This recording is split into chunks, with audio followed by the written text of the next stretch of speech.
नमस्ते दर्शक मित्रों। छवि के पीछे की कहानी इसके नए एपिसोड में आपका स्वागत है। वेटरन फोटो जर्नलिस्ट दिलीप भाई ठाकर हमारे साथ जुड़े हुए हैं और हर बार की तरह हम आज भी एक अनोखी तस्वीर की बात करेंगे।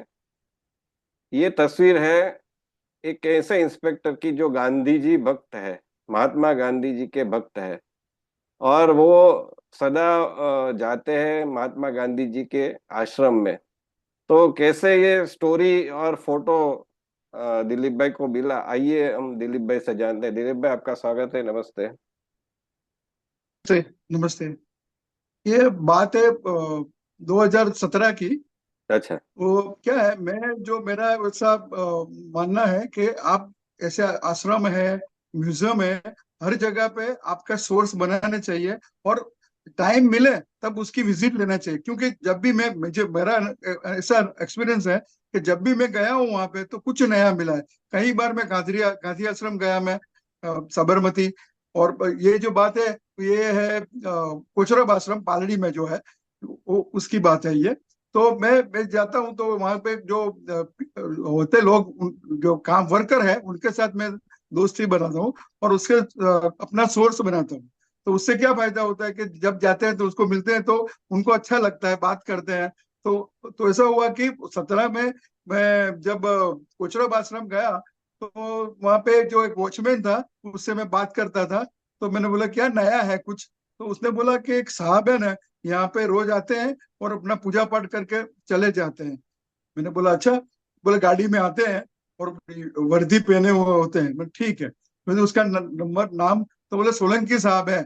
और नंबर, तो क्या नंबर तो है मेरे पास। तो उन्होंने नंबर निकाला तो 20 आंकड़े थे। तो अच्छा। मैं बोला अभी क्या करने का, क्योंकि उनको बोल नहीं सकते ना। तो मैंने सोचा कि चलो लास्ट के जो 10 आंकड़े हैं वो अपने ट्राई देखते हैं, जो करते हैं। कोच आता है तो।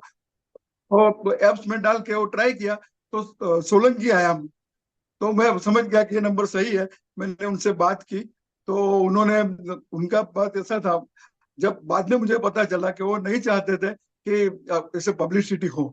वो बोलते कि मेरा अच्छा। पर्सनल ये है, धार्मिक है मगर मेरा पर्सनल है, तो मैं नहीं चाहता हूँ कि ये पब्लिसिटी हुए। तो उन्होंने क्या किया, मैं फोन करता था तो बोलते हाँ चलो मिलते हैं, ये वो करके हर बार मुझे टाल देते थे। वो करते थे मिलने के बाद। कभी ना नहीं बोलते थे, कभी ना टाल नहीं देते बोलते थे। थे। तो हाँ, ना नहीं कहते थे। तो 2 अक्टूबर आने वाला था 17 में। उससे पहले मैंने हमारे बॉस को बोला कि एक ऐसी स्टोरी है तो मैं कर रहा हूँ। तो बोले ठीक है करो, अच्छा है, अच्छा स्टोरी है। तो मैंने कोशिश किया तो बोले मिलते और अगले दिन मुझे पूछा 1 तारीख को बॉस ने, क्या है? मैं तो नहीं हुई स्टोरी, कोई प्रॉब्लम नहीं, चलो चलेगा। तो उसके बाद में मैंने सोचा कि अभी 2 अक्टूबर है, तो गांधी जी को इतना मानने वाला व्यक्ति है तो कोचरब आश्रम में रोज आता है, तो आज 100% आएगा। मैंने क्या किया, तो जाके वो वॉचमैन को बोला कि साहब दिखे तो मुझे तुरंत फोन करना। और मैंने ऐसा कोशिश किया कि मैं उसके आजू बाजू ही रहूं, क्योंकि उनका 10-15 मिनट का वो टाइम होता था पूजा पाठ करने का। मैंने बोला वो टाइम के बीच में पहुंच जाऊंगा तो मैं 100% उनको मना लूंगा। इतना कॉन्फिडेंस था मुझे कि मैं मना लूंगा। तो ऐसे में क्या हुआ कि मुझे फोन आया उसका। तो मैं गया वहां पे। तो मैं जब गया ऊपर रूम के अंदर, तो बैठ के वो अपना अपने जो पूजा पाठ करते हैं वो कर रहे थे। तो बाद में वो पूरा खत्म हो गया, खड़े हुए और बोले गुरुदेव आपने मुझे गिरा दिया। मैं क्या हुआ, मैं नहीं चाहता था। उसने, हाँ हाँ, उसने मुझे, मैं जानता था अगर मैं आपको मिलना ना तो आप मुझे कन्विंस कर लेंगे। लेकिन क्या है कि मैं नहीं चाहता, ये मेरा धार्मिक है, मेरे अंदर की बात है, कि मेरे संस्कार की बात है। मैं पब्लिसिटी नहीं चाहता सर, ये पब्लिसिटी नहीं है। ये ऐसी एक बड़ी चीज है कि और भी लोग आएंगे और गांधी जी को जो आप मानते हैं, जो आप बोलते हैं गांधी जी हमारे लिए भगवान है, तो वो चीज हर लोग को पता चले। तो बोले ऊपर पूछना पड़ेगा ऑफिसर को। ऐसे उन लोग का जो होता है, कुछ ऐसा होता होगा प्रोटोकॉल। कि नहीं इंटरव्यू दे सकते, प्रोटोकॉल है। तो वो उन्होंने बोला, तो मैंने बोला मैं बात करता हूँ। उन्होंने बात किया तो वो एग्री हो गए, फिर भी मैंने भी बात किया। बोला अच्छा है, बढ़िया, करो आप। तो सीपी ने बोला कि करो, तो फिर तो सवाल ही नहीं हुआ। फिर मैंने उनसे सब बात किया और ये पूरा स्टोरी हुआ। उसमें क्या था, उन्होंने बताया कि वो 2010 में रथ यात्रा के जो बंदोबस्त होता है उसमें वो आए हुए थे बड़ौदा से। यहाँ जो बाहर से जो ऑफिसर लाते हैं रथ यात्रा के लिए, बंदोबस्त के लिए। तो ये कोचरब आश्रम के सामने ये एक होटल है, उसके होटल में उतरे थे। तो फिर उन्होंने ऐसा हुआ कि ये चलो इधर हूँ तो मैं देखूं, गांधी जी को मानते थे। वो गए तो उनको इतना अच्छा लगा, और फिर तो उनके फैमिली आया था, फैमिली को भी वो लेके गए, ज्यादातर टाइम उधर उन्होंने व्यतीत किया। बाद में उन्होंने उसकी ट्रांसफर हो गई, बराबर। 17 में जब ट्रांसफर हुई तो फिर वो उन्हें नियम बना लिया कि जब भी उसको टाइम मिलता था, ड्यूटी डिस्टर्ब किए बिना जब भी टाइम मिलता था, तब वो जाके अपना जो पूजा पाठ है वो वहां करते थे। तो ये जो स्टोरी है इसलिए अच्छी लगी कि एक आदमी है जो वो 60 साल से पुलिस खाते में होने के बावजूद उसने किसी को थप्पड़ नहीं मारा था। जब मैंने ये अच्छा। स्टोरी करी तब हाँ, हाँ, तब ऐसी सोलंकी बात है। साहब हाँ, जब से स्टोरी करी 17 में, तब ये ट्रैफिक में एसीपी थे। और पूरी अच्छी तरह से उन्हें बात किया, और सब स्टोरी अच्छी लगी। बाद में उनको भी एक ठीक है, आपने अच्छा किया, चलो। ऐसी ऐसी बात होती है। तो ये बात है कि बहुत अच्छी बात है, लेकिन पुलिस में रहते हुए आप थप्पड़ नहीं मारे तो हमको पूछना पड़ेगा। यदि हो सके, संभव हो सके तो हम करेंगे प्रयास कि उनका इंटरव्यू हो सके, क्योंकि ये क्या है कि श्री कृष्ण भगवान ने भी कहा है कि हिंसा और अहिंसा का जो भेद है वो बहुत ही सूक्ष्म है। आप किसी को गाली देते हो तो भी वो हिंसा है, और आप यदि थप्पड़ मारते हो लेकिन वो जनता के हित के लिए, यदि आप बलात्कारी को, जो जल्लाद है वो बलात्कारी को या फिर हत्यारे को फांसी देता है, तो उसको वो पाप नहीं लगता, क्योंकि उसके मन में कोई द्वेष नहीं होता। वो तो अपना कर्म करता है। यदि हमारे घर में मच्छर हो जाए या कीटाणु हो जाए या फिर कॉकरोच निकल आए, तो हमको दवाई छिड़कनी पड़ती है, क्योंकि स्वास्थ्य के लिए, सबके लिए जरूरी है वो। हम ऐसा नहीं कह सकते कि आओ काटो हमें।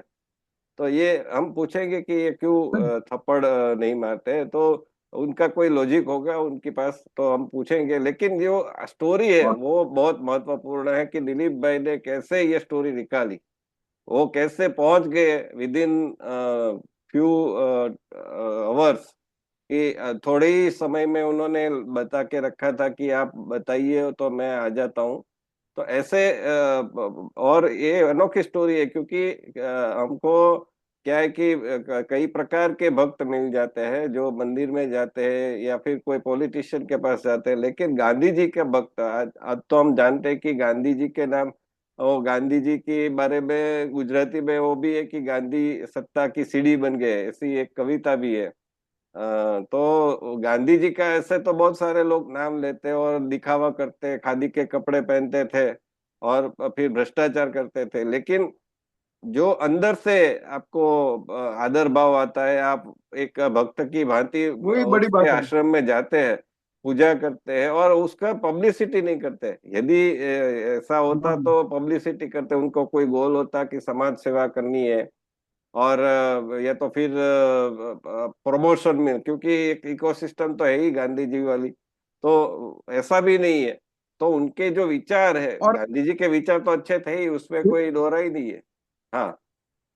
एक बात ये भी है कि मैंने क्या किया था कि मुझे पता चला कि एसीपी है, तो मैंने उसके जो और जो सहयोग सहयोग में से थे, ऑफिसर या तो कांस्टेबल, वो सबसे बात किया था। तो अच्छा। उन्होंने बताया कि यार साहब की बात ही नहीं हो सकती, हाँ साहब हाँ। की बात ही नहीं। और उनका कॉलर ट्यून रघुपति राघव राजा राम है, कॉलर अच्छा। ट्यून। हाँ हाँ। हाँ, उनका कॉलर ट्यून रघुपति राघव राजा राम है। अब हाँ हाँ। सोचिए कि राम और गांधी जी को कि ये हाँ बात होती है। हाँ, वो तो गांधी जी को प्रिय भजन था, तो हो सकता है, हाँ, क्योंकि गांधी जी की राम की जो भक्ति थी वो तो जग जाहिर है, जग प्रसिद्ध है। वो एक चुस्त राम भक्त थे, चुस्त हिंदू भी थे। वो मछली या दारू या मांसाहार को हाथ नहीं लगाते थे। उनकी स्वास्थ्य बिगड़ता था तो भी नहीं मानते थे, उनका हो या उनकी पत्नी कस्तूरबा गांधी जी का हो। तो गांधी जी की जो अच्छी बात है, कई बातों से हम असहमत हो सकते हैं, जैसे पाकिस्तान वाली बात हो या फिर जो कट्टर हाँ, वो मुस्लिम है तो उसके होता है, प्रति। होता हाँ, है। किंतु जो अच्छी बात है, जो सोलंकी उन्होंने एक साहब। समाज सेवा की बात की, अस्पृश्यता निवारण की बात की, दारूबंदी की बात की, तो अच्छी बात है। और ये जो सोलंकी जी है, उन्होंने जो भक्ति दिखाई है वो मेरे ख्याल से हमने भी प्रयास किया है दिलीप भाई कि हम हमारे साथ इसी एपिसोड में जुड़े, आपने प्रयास किया, मतलब मेरे पास तो नंबर नहीं है, लेकिन आपने प्रयास किया और वो उसमें भी जैसे जैसे आपको टालते थे वैसे ही इस इंटरव्यू के लिए भी हाँ, टाल रहे वैसे हैं।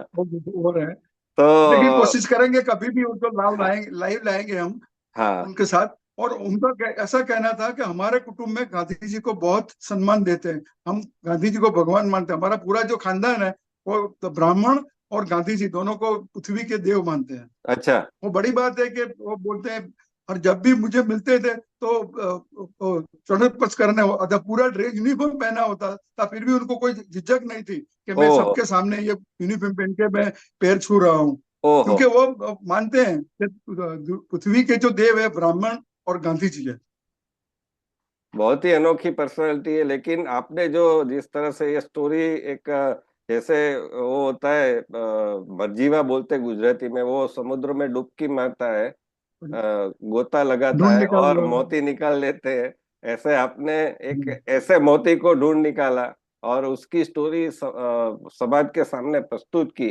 क्योंकि फिर से मैं कहता हूँ कि गांधी जी के बग भगत बहुत हो सकते हैं, जो ठग भगत भी बोल सकते हैं आप, कि वो दिखावा करते हैं, लेकिन जो दिखावा नहीं करते, जो अंदर से मानते हैं, तो वो उनकी बात ही अनोखी होती है। तो और आपने इतने प्रयास किए, आप ऐसे ही जाते रहते हैं कि ऐसी बात ऐसे स्थानों पर जहाँ पर कई लोग कम जाते हैं, या तो फिर जाते हैं तो 2 अक्टूबर को जाते हैं जहाँ पर जब आपको स्टोरी मिलने की संभावना हो, लेकिन आपका ये रहता है कि आप फील्ड वर्क करते हैं और आप ऐसे ही जाते रहते हैं और सबके साथ आप दोस्ती बनाकर रखते हैं, तो आपको ये स्टोरी ऐसे मिल गई। बहुत ही अच्छी बात है। और दिलीप भाई की फोटोग्राफी से यही सीखने को मिलता है कि कैसे आप एक स्टोरी ढूंढ निकालते हैं। जी दिलीप भाई। और उसके पीछे मेहनत करनी पड़ती है और निराश नहीं होना है, नहीं होता तो प्रयत्न चालू ही रखना पड़ता बिल्कुल, है, आपने तो ही एक आपको अक्टूबर सक्सेस तक मिलेगा। 1 अक्टूबर तक आपने प्रयास किया था, आपको 100% नहीं मिलने वाली थी, लेकिन आप फिर भी 2 अक्टूबर का चांस लिया कि आपने एक कहते हैं कि अपना दिमाग लगाया कि 2 अक्टूबर को तो आएंगे ही आएंगे। तो वहां पर आप ऐसे रहे होंगे कि ताकि आप जल्दी से पहुंच सके, शीघ्रता शीघ्र। और आपको जैसे ही सूचना मिली, आपको जैसे जानकारी मिली, आप तुरंत पहुंच गए और आपने उनको जैसे पुलिस पकड़ती है जैसे पुलिस ऐसे ही मैंने उनको ऐसा, पकड़ लिया। ये एग्जाम्पल गलत है, लेकिन जैसे मतलब आपको opportunity, you have to capture an opportunity. तो बहुत बड़ी बात है। दिलीप भाई आपका धन्यवाद। और और इसमें हाँ जी। इसमें एक बड़ी बात यह है कि क्या है कि फोन से बात होती है और रूबरू बात होती है, बहुत फर्क होता है। बहुत बहुत क्योंकि बहुत वो फर्क इतने होता है। मैंने बहुत उनका प्रयत्न किया था फोन से, तो उनको लग गया था कि मैं उनको छोड़ूंगा नहीं, क्योंकि इतना मैं प्रयत्न किया था। बाद में जब मिले तब उसने कबूल किया था कि मैं जानता था कि आप मुझे शूट करोगे ही। मैंने बोला सर ये अच्छी बात है, इसलिए मैं कर रहा हूँ। तो अपने प्रयत्न चालू रखना चाहिए और बिल्कुल। हो सके तो रूबरू मिलना चाहिए, ताकि उसको आप कन्विंस कर सके। उन्होंने बोला कि मेरे ऑफिसर, तो मैंने बोला ठीक है आप बात करो, मैं भी बात करता हूँ ऑफिसर को, मैं समझाऊंगा कि क्यों आप करना चाहते हैं, और लोगों के लिए ये बहुत बड़ा लेसन है, मैंने बोला था उनको। ये आपकी जो बात है ना, उसमें एक साइंस छुपा हुआ है दिलीप भाई, की फोन से बात करते हैं ना तो हमारी वाइब्रेशन इतनी स्ट्रांग नहीं जाती है। हम जब नहीं भी जाती, किसी सही के बात। पास फिजिकल जाते हैं तो हमारे ऐसा आध्यात्मिक जो विश्व है वो कहते हैं कि हमारे 7 शरीर होते हैं। तो वो 7 शरीर, उसकी जो वाइब्रेशन है, और जैसे हम बोलते हैं गुजराती में कि आंख नहीं शर्म, तो वो आंख की शर्म, आंख आंख शर्म के हो आंख जाती। से आपकी एक कनेक्शन बन जाती है। तो कई बार क्या होता है कि फोन में आपको अभी सोशल मीडिया में भी ऐसा होता है कि आप जो प्रेजेंस आपकी रहती है वो एक शब्द के द्वारा रहती है, आप आर्टिफिशियल जो वर्चुअल लेटर्स होते हैं उसके द्वारा होती है। तो कई कई बार क्या होता है, उसमें लोग आसानी से एक दूसरे के साथ झगड़ा कर लेते हैं, गाली गलौज कर लेते हैं, लेकिन यदि कुछ भी आमने बोलते हैं। सामने आ जाए तो इसकी संभावना कम रहती है। कई बार ऐसा होता है कि आमने सामने मिले तो गले फिर मिल लेते हैं, ऐसी बात हो जाती है। क्योंकि आंख की शर्म, हम बोलते हैं कि कुछ ऐसा होता है जो हमको एक रोकता है। हम आमने सामने इतना दुर्व्यवहार ऐसे, इसमें भी अपवाद तो होते ही, राक्षस प्रवृत्ति के लोग होते ही, लेकिन ज्यादातर ऐसा नहीं होते। तो आमने सामने मिलने से अभी हमको ये एक रखना चाहिए कि हम we are into very much social media, into mobile phone, किंतु हमको फिजिकल हमको एक आमंत्रण देना है या फिर कोई और काम है तो हम फिजिकल किसी की तबीयत पूछनी है तो भी हम फिजिकल जाए तो उनको अच्छा लगेगा। फोन में क्या है कि एक फॉर्मेलिटी बन जाती है, एक आप उसमें एक आत्मीयता इतनी नहीं झलकती। हाँ, वो हो सकता है कि कई बार सामने वाला बीमार है, उसको ठीक नहीं है तो आप उसको परेशान ना हो उसके लिए फोन कर ले, तो एक ये बराबर बात है। लेकिन ज्यादातर फोन से ज्यादा अच्छा रहता है आप फिजिकली जाए, ये एक अलग बात हो गई।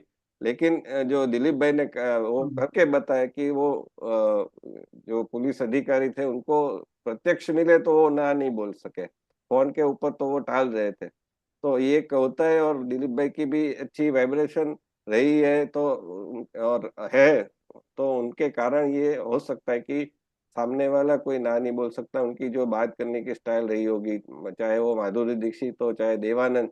अभी हाल में आपने देवानंद का भी एक फोटो रखा था, उसकी बात भी हाँ करेंगे जी सर, अगले कभी भी। करेंगे बिल्कुल। तो आज के लिए इतना ही, धन्यवाद दिलीप भाई। और फिर से हम एक नई स्टोरी लेकर आएंगे, नमस्ते। फोटो स्टोरी, और उसके पीछे की कहानी लेकर आएंगे। तब तक के लिए मैं आज्ञा दीजिए। आपको ये एपिसोड कैसा लगा आप अपना फीडबैक लिखिए और शेयर करिए, ये वीडियो आपको अच्छा लगा है तो। धन्यवाद।